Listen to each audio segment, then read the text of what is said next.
আসসালামু আলাইকুম Facebook all friend, শুভ সন্ধ্যা। তো যা হোক, আজকে যে পায়রা উড়ালছিলাম, যেটুকু উড়েছে খুব ভালোই উড়েছে।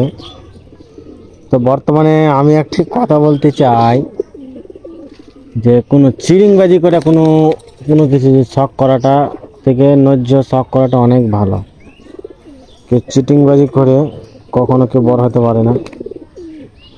তো আমার একটা গুরু আছে তারকেশ্বরে, তার নাম হচ্ছে বুদ্ধদেব মুখার্জি।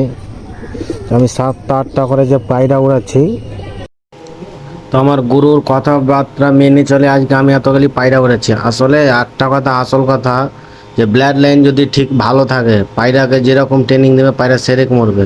তো ধন্যবাদ গুরুজি, আপনি যেভাবে পায়রা উড়াইতে বলেছেন আমি ঠিক উড়ালছি।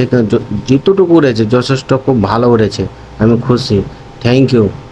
আর জিন্দগিতে যা কিছু করো, একজন গুরু থাকা দরকার। গুরু যদি না থাকে, জিন্দগিতে কেউ যে কোনো কাজে কামে আগে বাড়তে পারবে না।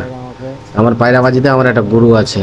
আর এই যে পায়রা আকাশে ছেড়েছিলাম, বর্তমানে তো 2টো পায়রা এখন এই যে নিচে নেমে এসছে, আর বাদ বাকি পায়রা এখনো 6টা পায়রা উপরে আছে।